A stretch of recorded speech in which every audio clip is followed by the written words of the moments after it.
So welcome everybody. Good evening, one and all, and good morning to Professor Gerald. We are continuing with our history of the science-religion dialogue. Professor Job Gordon dealt with the interaction between history or science-religion dialogue mainly from the Christian point of view. Of course, science-religion dialogue cannot be confined to Christianity alone. And Islam, traditions also immense contributions to the development of science.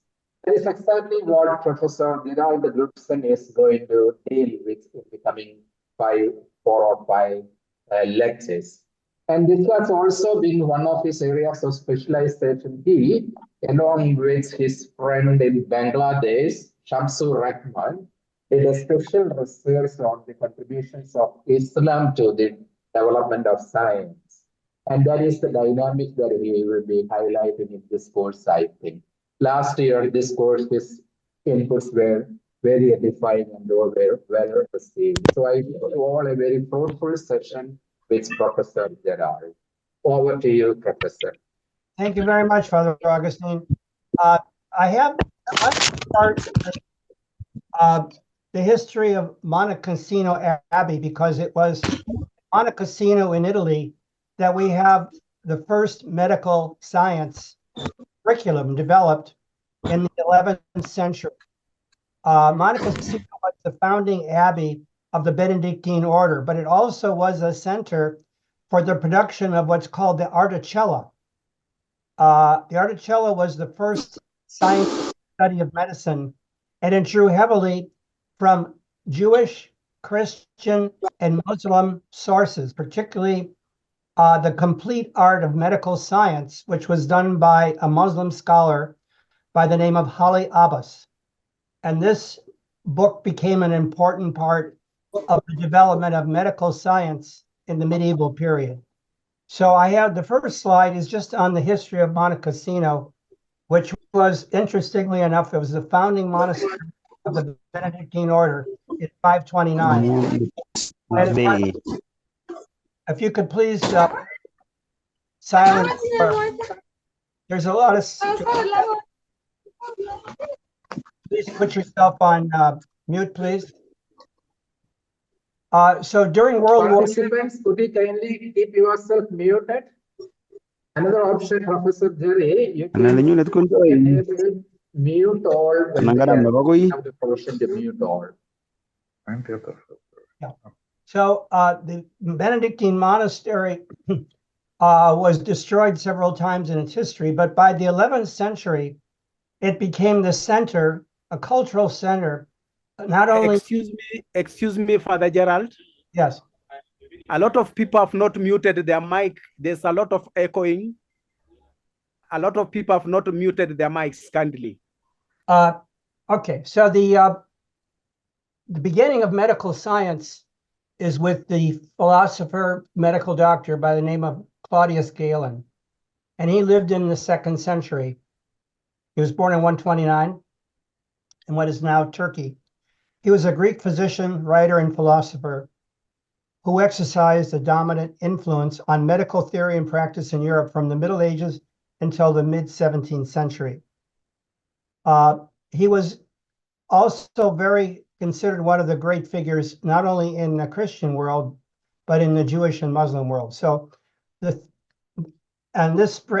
work actually lasted all the way up until the 17th century. Let's see if I can get the next one. Okay. He was the son of a wealthy architect. He was educated as a philosopher and a man of letters. His hometown, Pergamum, was the sign of a magnificent shrine of the healing god Asclepius.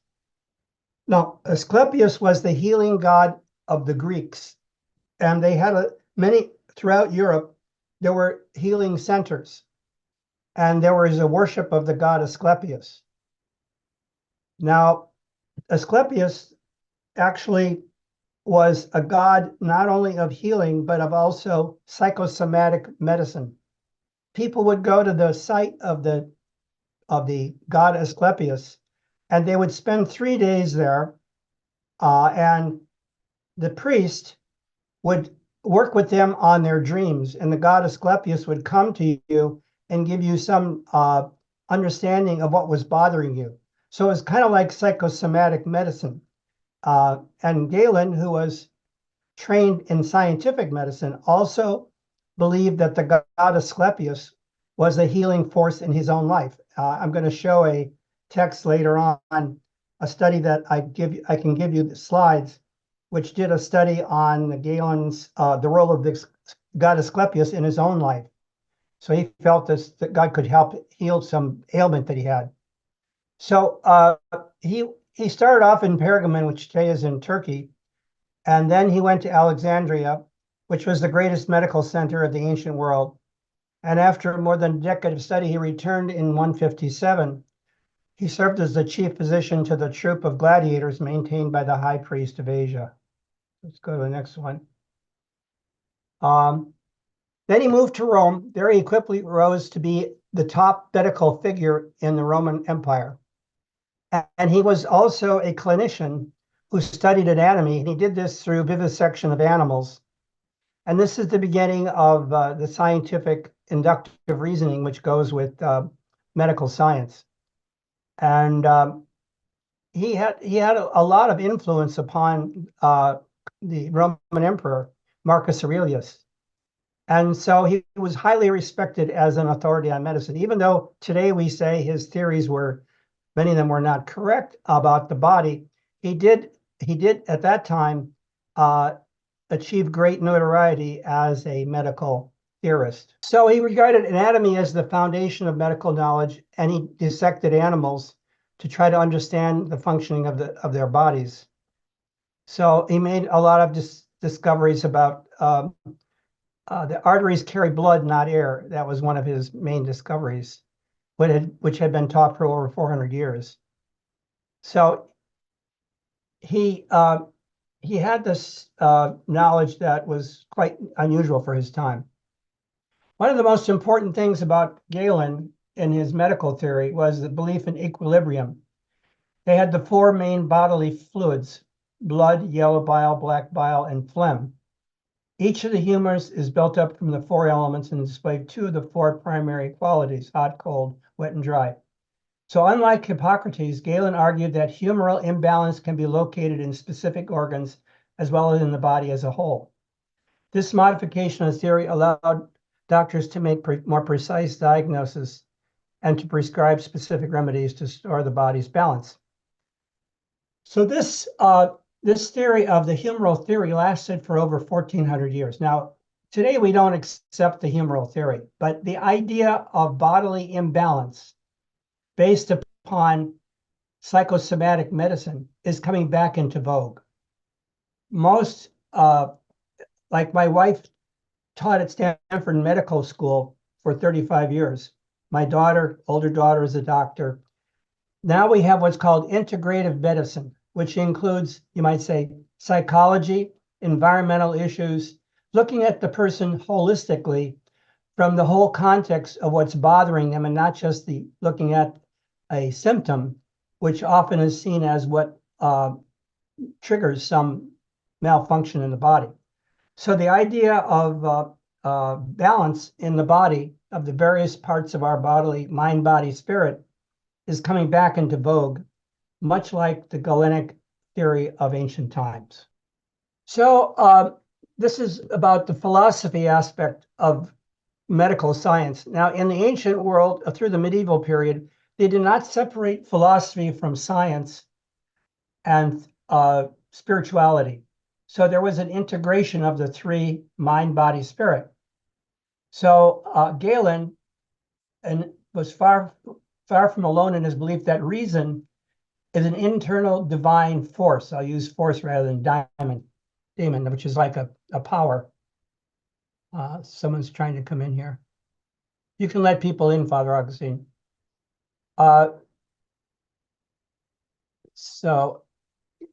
So reason and intelligence, in Galen's view, scientific medicine, without reason, scientific medicine would be impossible. So this force, we'll call it, was not in the least contrary to reason, but in fact, a course of action ultimately rooted in rational principles. So in the ancient world, dreams were very important. So now we have, for example, psychology and psychiatry, and we have the development of dream theory, which is part of modern psychology. So they believed at this time that the god Asclepius would come to you in your dreams. And this is called, we have the word therapy. So the therapeutes were basically people who could analyze dreams, much like we have today. And someone goes to a psychologist or a psychiatrist. But in the ancient world, they did not separate scientific medicine from the area of temple medicine. So this is jumping forward. This shows the work of Galen was integrated into one of the first books of medical art by a Muslim by the name of Hali Abbas. It's also known as Kitab Kamil Sina al-Tibia, the complete book of the medical art, or the complete art of medicine. He completed this book about 980, and this book was also called Liber Regalis, or Regalis Dispositio in Latin. It's like an encyclopedia of medicine. And it draws upon another Muslim thinker by the name of Al-Razi, who wrote Hawi. And later we're going to talk in another lecture about Avicenna's canon of medicine, by which it was superseded. So Avicenna comes after Ali Abbas. So in the Islamic world, by the time of the medieval period, the center of scientific development was taking place in Baghdad at a place called Bait al-Hikmah, or the House of Wisdom. So this developed beginning in the 800 AD period and lasted all for the next 2 centuries. So the Center for Scientific Theory, and particularly in the field of medicine, was based mainly in the Middle East in Baghdad. And we have this called the House of Wisdom, or the Bait al-Hikmah. So Razi was one of the key medical theorists, but following him, we have this book by al-Majusi, or Hali Abbas. So it's divided into 20 discourses. The first 10 deal with theory, and the second with the practice of medicine.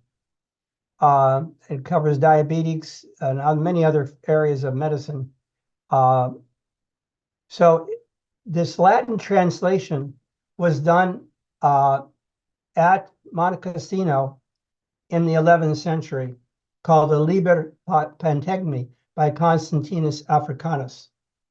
So Constantine the African, we believe, lived probably in what today is, well, at the time it was called Kairouan. So let me bring up, I think I have a picture on my slides. Let me go back if I can.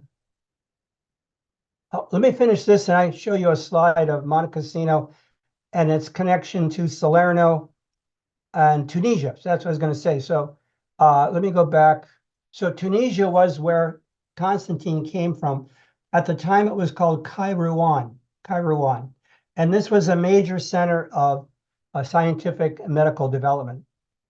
So this text, The Complete Art of Medicine, actually is the first development of neuroscience and psychology in the West. So as the slide shows, all the different areas that it went into. So he was a pioneer in psychophysiology, psychosomatic medicine, and how the psychological aspects of a patient can have an effect on another in this study of complete book of medical art. Okay, you see, here's a picture of the Monte Cassino Monastery. Oh, excuse me, this is Kairouan, Tunisia, where we think he came. And this is a map showing the relationship of Tunisia to Italy. You see, that's not far away. In fact, in Sicily, there was a period in the Middle Ages where Sicily was under Muslim control. So it's not very far from Tunisia to Italy. In fact, the first universities in the Middle East were actually in North Africa, in Morocco and Tunisia, what today is Tunisia. So the development of science of medicine, traveled from the Middle East into Italy in the 11th century. So I'm going to go now to my book. I'm going to change this slide, stop sharing, and I'm going to open up. Any questions so far? So the story we're telling is the development of the science of medicine and the role of the monotheistic religions. I should mention, I'm going to show a picture. So I have enabled unmuting for yourself. So if you wish to make interaction, please do that now. You can unmute yourself and ask questions directly to Professor. You're going to unmute? Yeah, anybody can unmute themselves now. Okay, any questions so far? Jerry, will you be coming back to this Galen? I'm just going to show a picture in my screen here of the three figures that created the first scientific medical tract called the Articella. And the three figures are Constantine the African, they're sitting around a table, Haile Abbas, who was a Muslim, and Isaac Eudaeus, who's Jewish. So it's interesting that the three prominent figures, I got to see this text in London. There's only about 3 extant copies of it, but it was the first. Can you show the cover of your book? Please show the cover of your book. Yeah, this book The I cover, wrote. the cover page. The cover page. Is that the cover page? This is the book that I wrote, which is my doctoral dissertation on the history of medicine and the history of the body and soul in medical theory among the monotheistic religions of the Middle Ages. So this was my doctoral dissertation, which was published.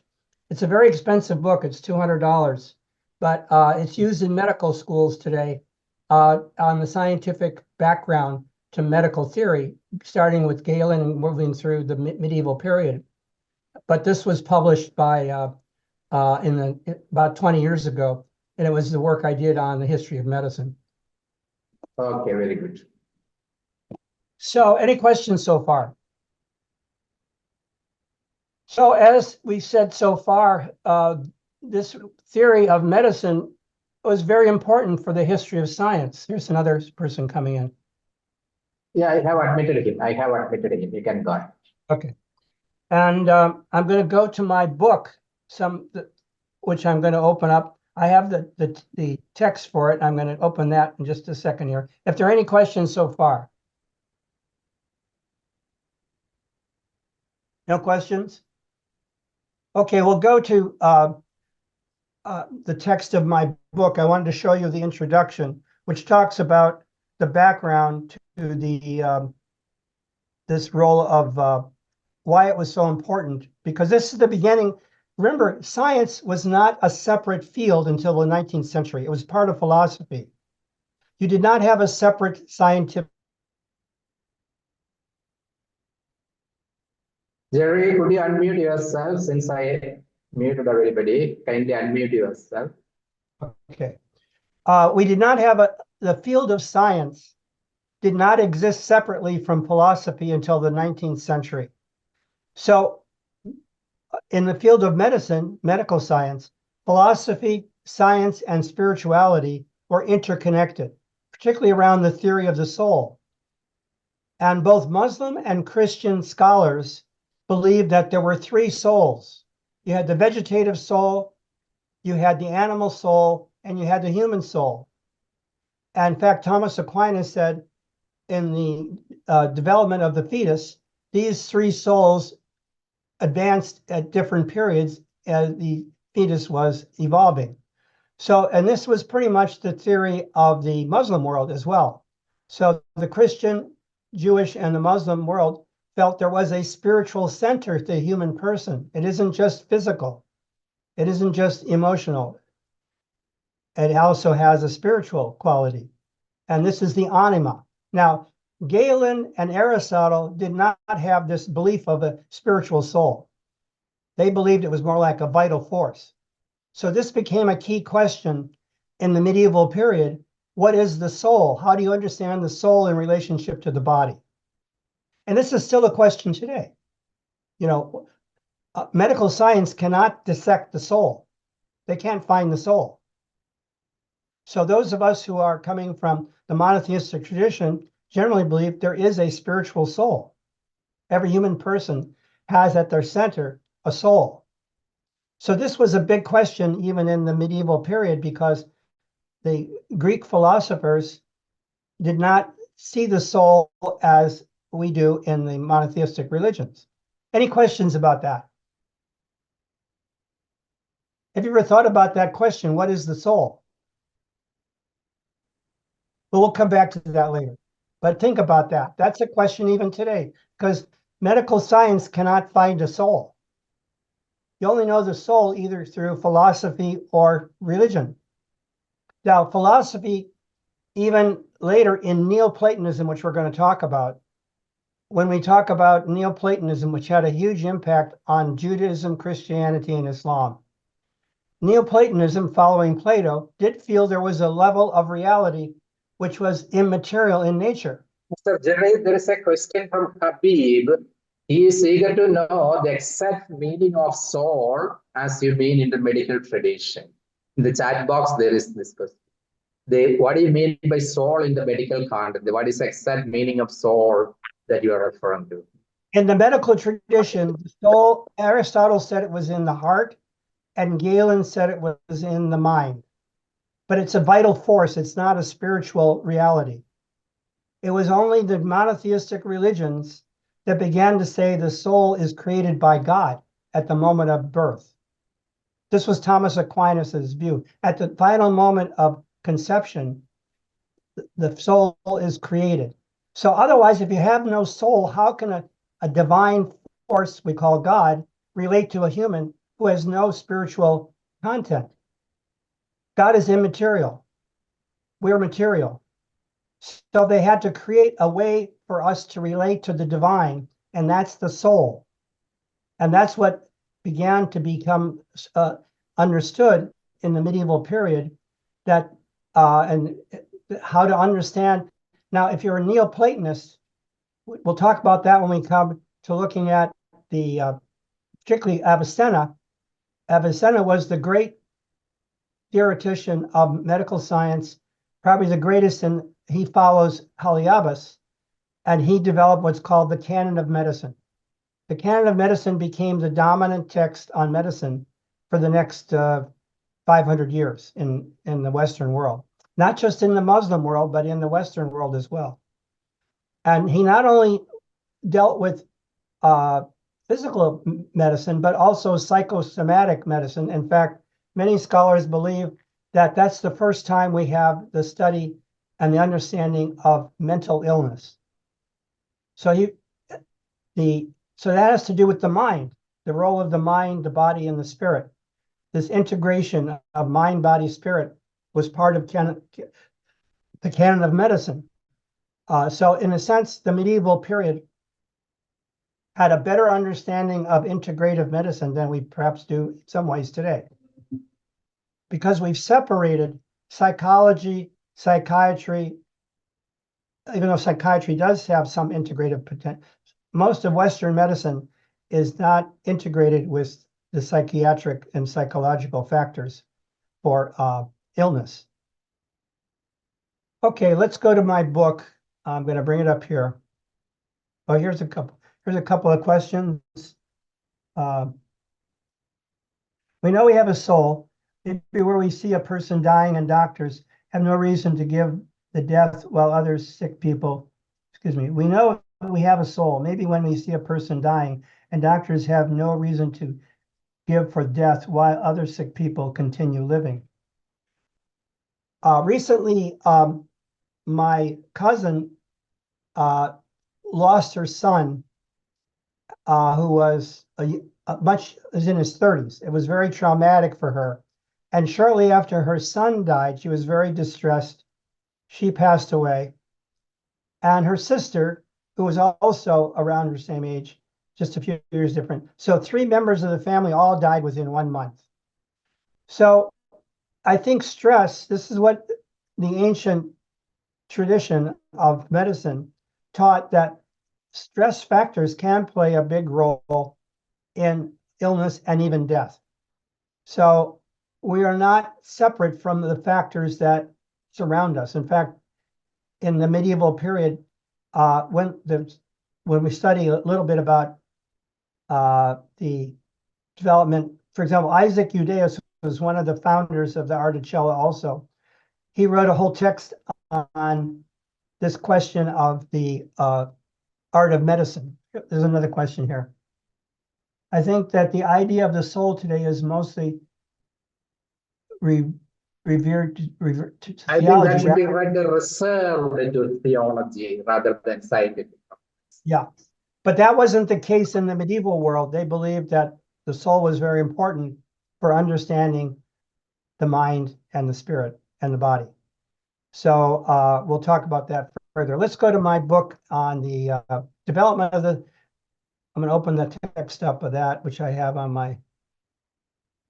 There was an article written by a famous professor at Columbia University that I studied with, Paul Oscar Christeller. And in this study, what he says is that Constantine's translation of the medical commentaries and treatises of Galen from Arabic were of utmost importance for the development of later medical theory in southern Italy and elsewhere in Europe. All of these treatises were to form the backbone of medical instruction for a long time.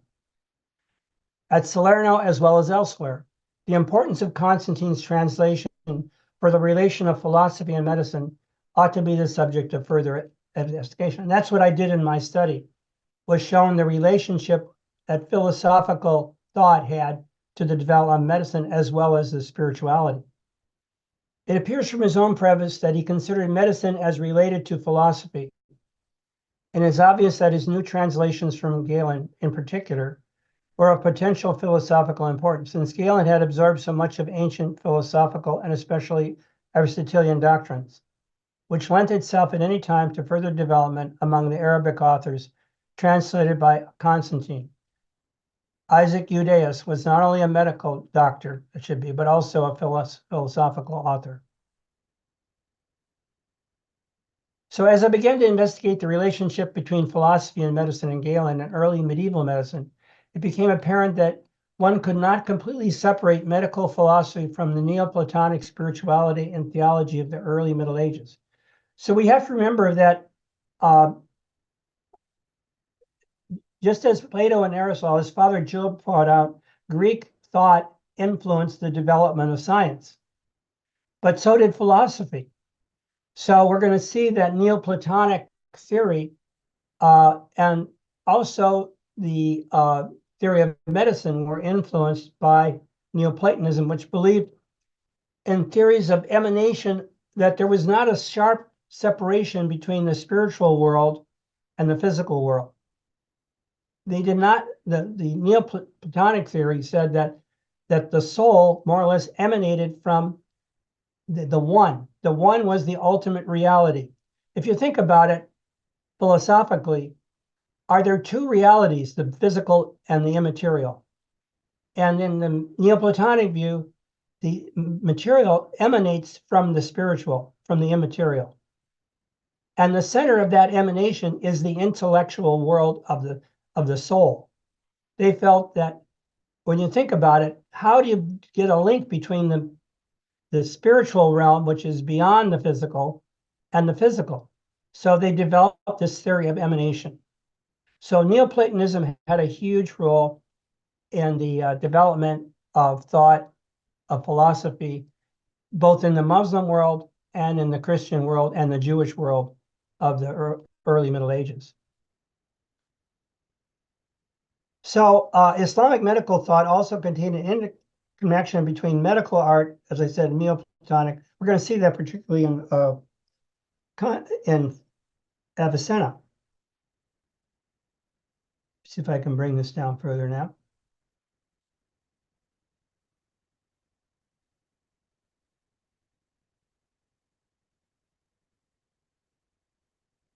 Okay, it says Galen wrote his corpus primarily in Rome during the 2nd century AD.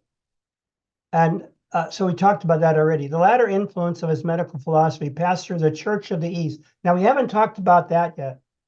The Church of the East developed, and I have a separate series of slides on that next week.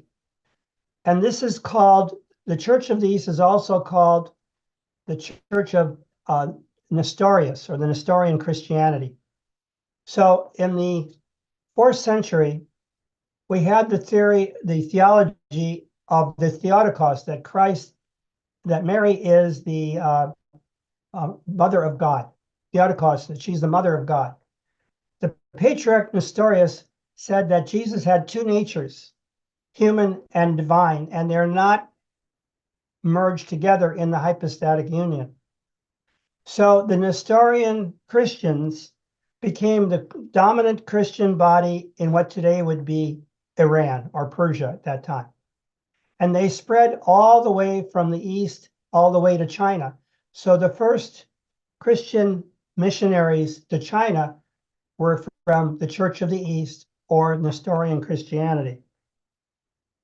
So just as the Syro-Malabar Church is, today a branch of Christianity, but united with Rome, the Nestorian Church did not agree with the doctrine of the hypostatic union of the human and divine in Christ. So in a sense, it became the major Christian body during the period of the development of science, in the period of the 8th, 9th, 10th century, when the West was still undeveloped. A lot of development was going on in the Muslim world. And so the Nestorian Christians were very good scholars of the Syriac and Arabic. They knew Arabic, and they translated a lot of the Greek and Syriac texts in medicine, including the text of Galen. And that became the basis for Arabic medical thought, and set the structure for theoretical medicine in both the Islamic world and the Middle East. Now, next week, we're going to go into some of the church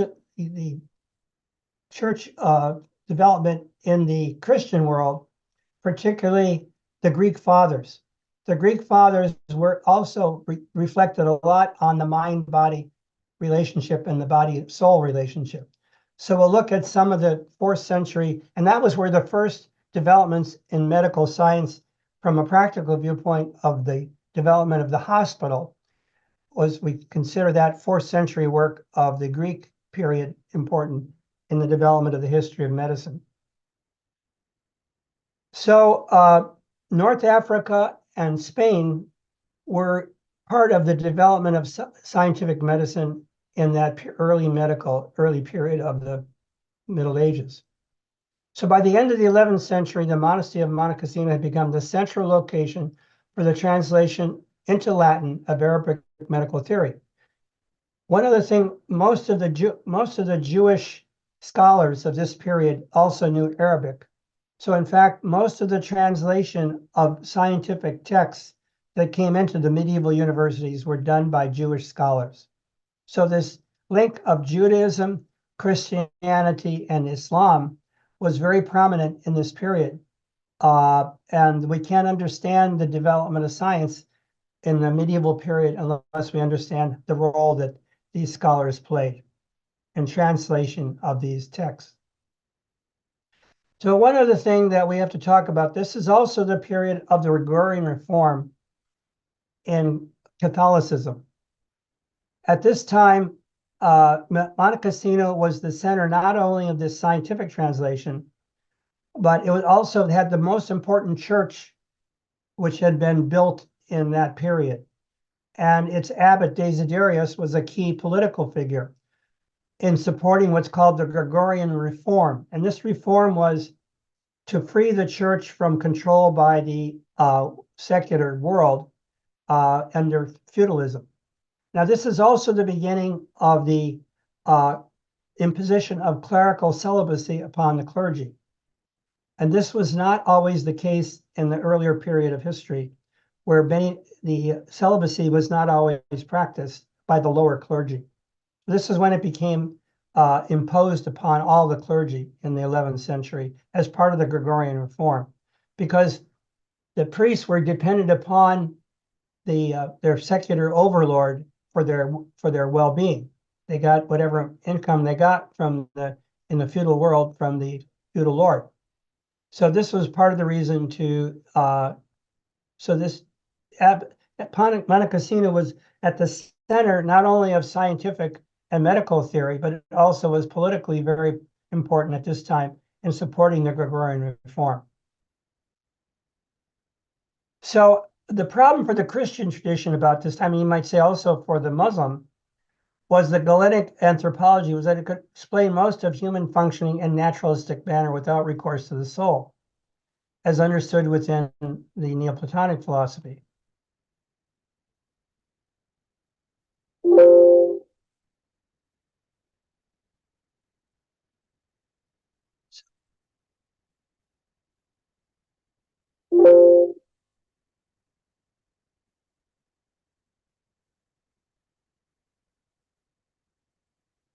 So we're going to look at another thinker.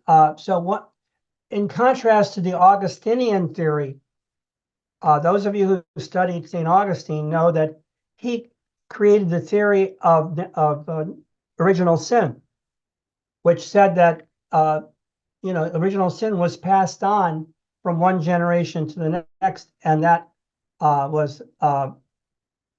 could not be removed unless through baptism. So the Eastern Church, the Catholic Church in the East, had a slightly different view of this, and this was the thought of Nemesius of Emesa, which was Nemesius gave the first systematic attempt to harmonize Galen's philosophy, and we're going to look at him next week, and Christian anthropology. So his text on the human person was translated later. It's called On Human Nature. So Nemesius drew extensively from the thought of Galen and Stoic philosophy for the discussion of major problems posed by Galen's medical philosophy. So he relied upon many of the key Neoplatonists of the 3rd century, such as Porphyry and Umbilicus, to define the nature of the soul.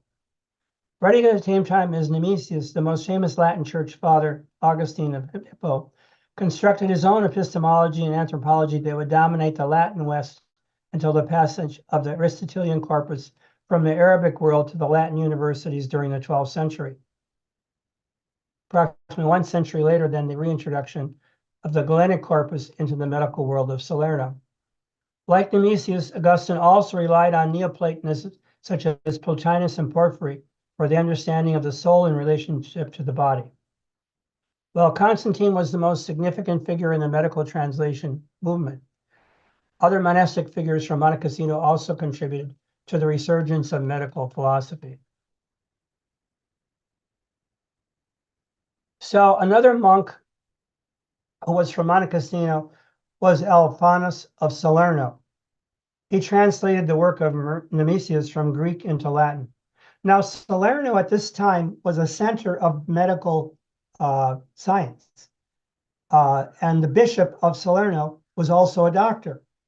So at this time, they did not separate the role of the church was very much centered around care for the body and the soul together. They did not separate the two, as we tend to do today. We think the priest is looking after your soul and the doctor looks after your body. But in this period of history, particularly we see this we're going to look at Nemesius's work, was an attempt to unite the medical and the philosophical and the spiritual dimensions of the human person. Most Jewish, Christian, and Muslim authors presume that the soul was immaterial and incorporeal. The nature of the soul and spirit became central concerns of medieval philosophy and theology through the High Middle Ages as the full corpus of Aristotelian natural philosophy entered the West. Remember, Aristotle did not have a view of the soul as immaterial. He had a different understanding that it was the form of the body, but not necessarily immaterial. The contrast between the Neoplatonic vision of the soul and that of Aristotle became an important question to resolve. Both Albert the Great and Thomas Aquinas drew from the thought of Nemesius in their reflections on the soul-body relationship. Another text, Quista ibn Lucas, on the difference between spirit and soul, was frequently translated and copied in the Latin West during the 12th and 13th centuries. It was even ascribed to Constantine the African in the second print edition of Constantine's works. The eventual separation of medical science from the healing ministry of the Christian Church can be traced to the formation of two distinct cultures in the Latin West, one rooted in the scientific medical culture of Galen's humoral system, and the other in the Neoplatonic understanding of the soul as the rational and spiritual core of the human person. In order to explore the philosophical nature of the soul, medicine had to move beyond a purely practical art dealing with prescribed remedies for the specific maladies to a more speculative frame of reference about human nature and the interrelationship of body and soul. The distinction between theoretical and practical medicine received one of its first descriptions in the West in two of the most important translations of Constantine, the Agage and Pagantini. So these were the Latin translation. Recent scholarship concerning these works indicated that they provided the impetus for the development of the theoretical foundation for medicine that will lead to an established curriculum of medicine in the emerging universities of the late 12th and 13th centuries. Now, the article that Professor Christeller wrote also said that the professional field of medicine starts in this period. And the word physician, this is the first century where the word physician is used for the medical doctor, physician, meaning it was rooted in the thought that there's a physical science for medicine. It isn't just folk medicine. It has a scientific basis. And this is the beginning of what we call scientific medicine, according to Professor Christeller. So in order to become part of this professional class, also it created a professional class. So in his article on the development of the doctors wanted to separate themselves from what we call folk medicine. Now, in the Muslim world, there was also what's called folk medicine. Let me just show you a book. This is a book on the medicine of the prophet. I don't know, let me go back, go out of this.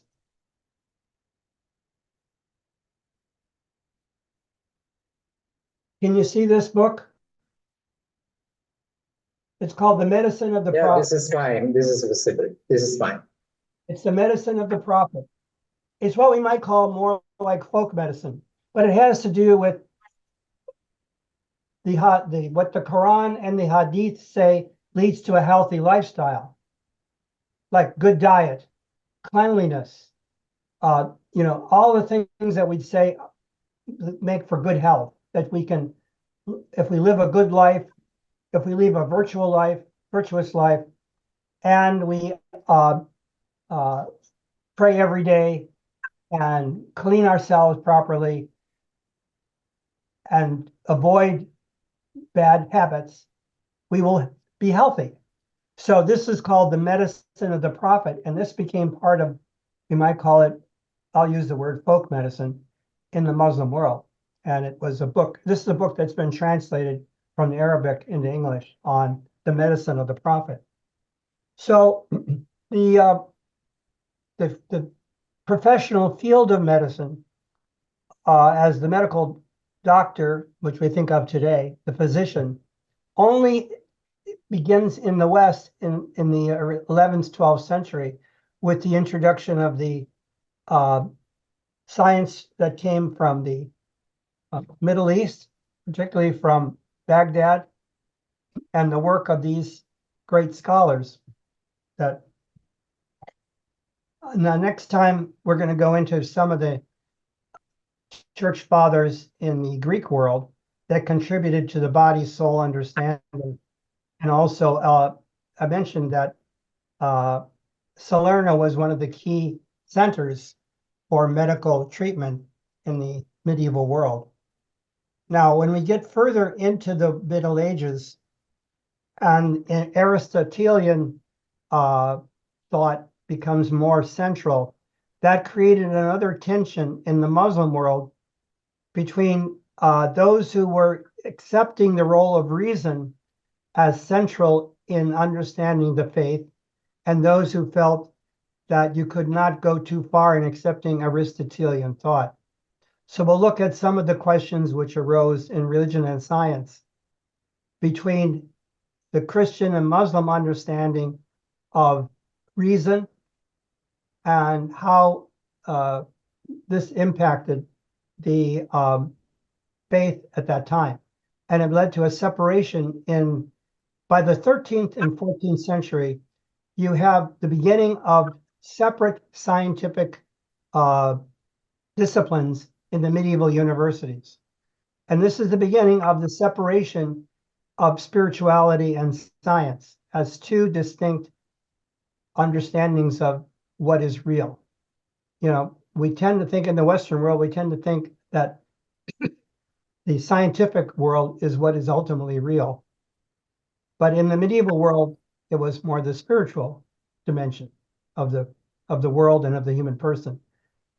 So the separation intellectually in the medieval universities starts to occur in the 13th and 14th centuries. We'll talk about that later in the book that I wrote, Science and Spirituality. I trace it from the late medieval period into the modern world, particularly around philosophical issue of nominalism. Nominalism, and Martin Luther was a nominalist when we study the development of Christianity and the break in Christianity between Catholicism and Lutheranism. One of the key things that developed was a new epistemology emerges around the fact that if you say that words don't have ultimate meaning in reality, if they're just, as William of Ockham said, a breath of air, words don't have ultimate significance. It's whatever you deem them to mean. So there was a philosophical development in the late medieval period, which tended to separate language from the ultimate reality. If language is completely whatever you say it's going to be, and doesn't have a connection, as Aristotle said, with fundamental reality that transcends just what the word is to something which has universal meaning, you lose the sense that there is a fundamental connection of all language to meaning. And so this became another point of the beginning of the modern era and the separation of the spiritual world from the physical world and the mental world. So we'll stop there. It's about 7:30, and we can have a discussion about some of these topics, hopefully.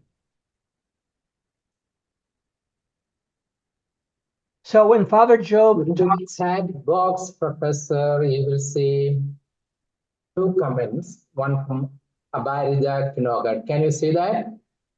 Okay, let me see. I think that the idea of the soul today is mainly, okay, is that what you're talking about? No, I can read that one. A soul is made up of the mind, will, and emotions of a person.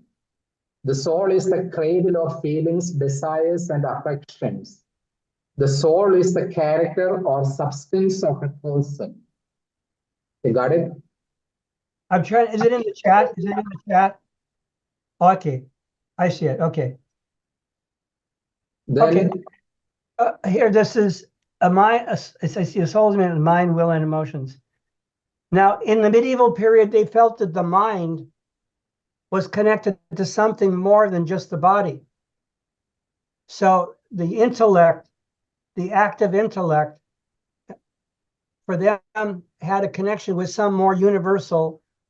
You know, Plato felt there was a world soul, not just a human soul. So in Neoplatonic thought, the fact that we have a mind and we can think beyond, think of the whole universe, we can think of the cosmos. They felt that there was a connection beyond just your own thought about things. there's something called a world soul. And this was very much part of the thinking of the medieval period, that it isn't just your mind. The mind is connected to something beyond. In fact, that you can have intelligibility, that you can think and know and understand. Where does that come from?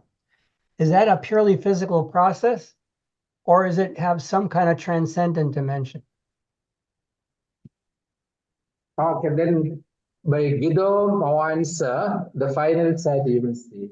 In the chat box, the final one. I'm sorry, Father, what did you say? Is that Can you see the last chat? just a second? Let me go down.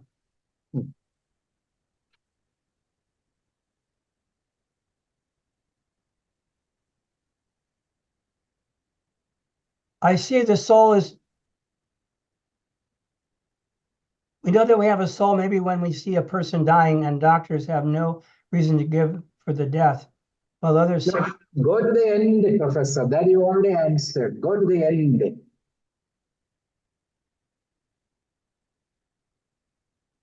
a soul is made up of the mind, will, and emotions. That one? Next one. Next one. That one you answered right now. Oh, okay, I see. Okay. The relationship between the soul and body is a deep subject of humanity. Why do we have some knowledge gap among the medical practitioners? To my understanding, medical knowledge and studies started the religious circle. Why not introduce this course in all medical universities in the world? Well, that's a good point. My wife got a Templeton grant to develop a course on in the medical school at Stanford on spirituality and meaning in medicine. And it's now a required course at Stanford, and it's hopefully will go to other medical schools around the world. So the Templeton Foundation has been developing these, providing funding. So my wife and a Jewish doctor developed this course at Stanford, which now has become part of the medical curriculum. So you're correct. This kind of teaching has been absent in most medical schools in the West because we lost the connection to the spirituality of the person, which was part of the ancient and medieval world. So you make a good point that this should be part of the training in people of all fields of medicine, whether it's nursing and so on, to realize that there's more than just the physical as a dimension which is beyond the physical. Does that make sense to you? Yeah, fine.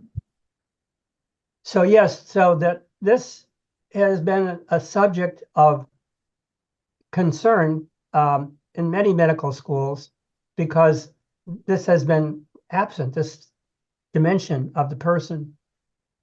It's relegated to the chaplaincy.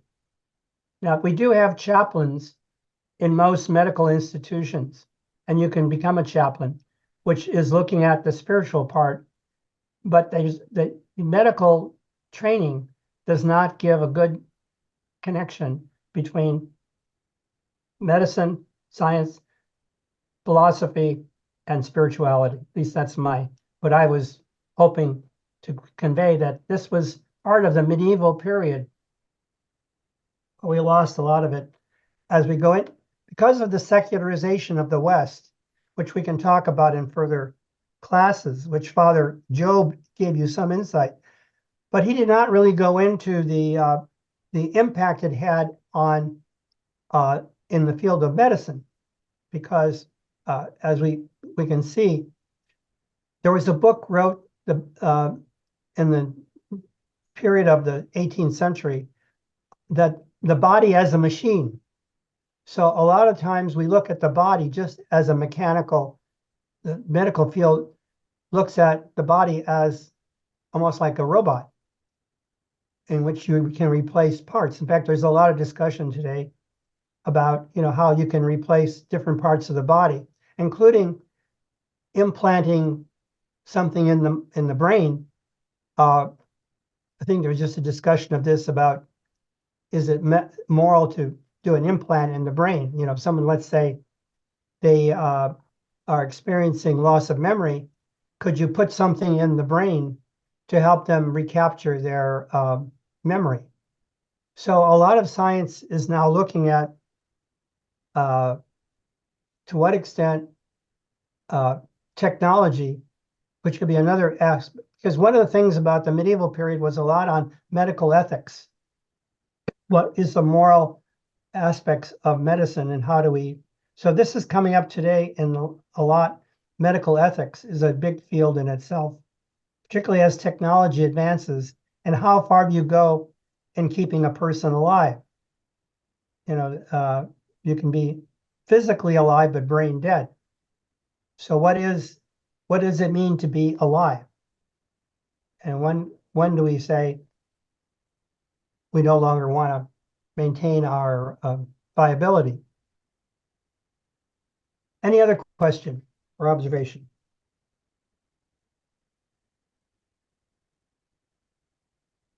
Professor, I think we are done for today. No other comments. I think we are done for today. I don't find any more comment here. Is there any scientific evidence about the existence of the human soul from Wycliffe? Jerry, did you hear this one? Let me just turn this off just a second. I got a phone call coming in. Can I call you right back, Louis? I'll call you back. Okay. I'm sorry, what did you say, Father Augustine? From Wycliffe, there is a question. Okay, I see. Okay. Let me go down.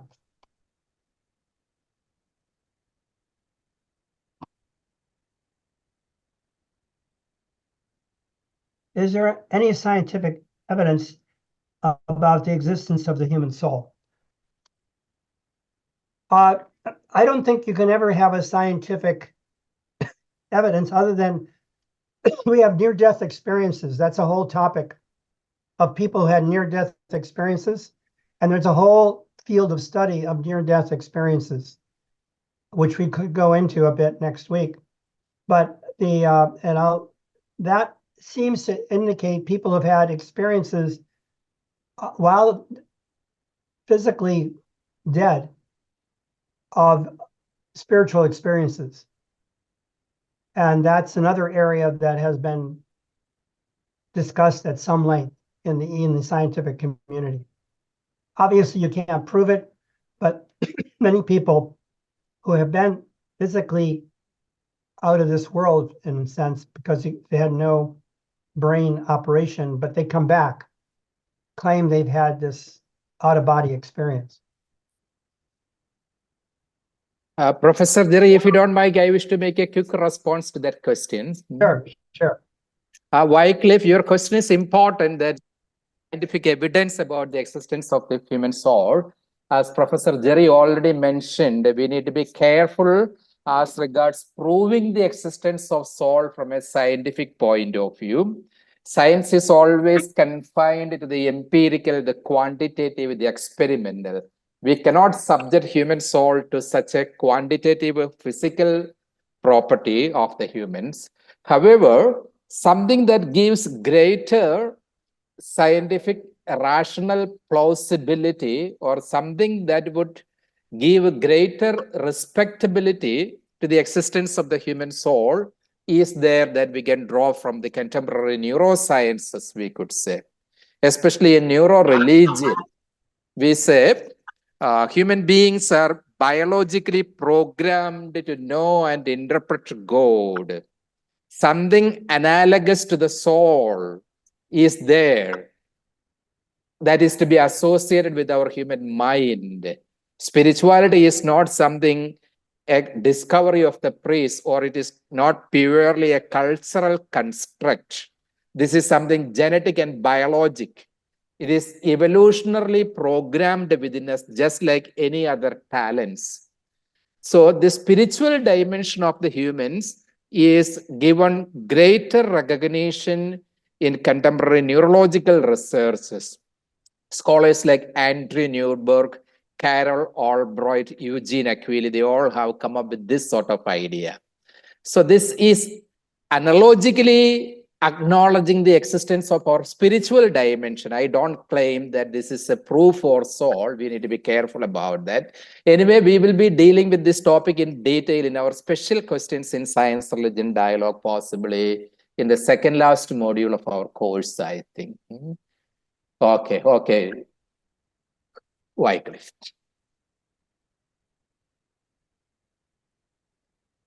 Then there is another question, Professor, in the chat box.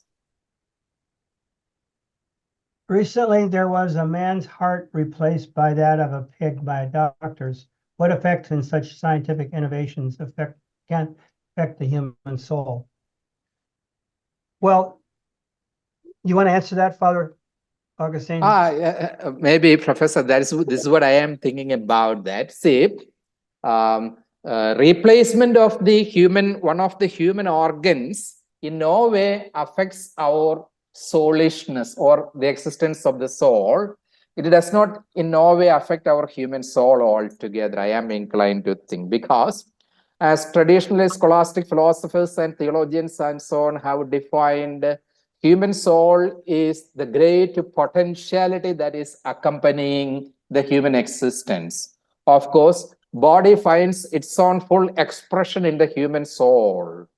So the existence of the soul is in no way conditioned by our physical handicap or organ transplantation or brain-machine interface, anything of that sort, because this is very much pertaining to the qualitative dimension. And these kinds of developments are real scientific achievements.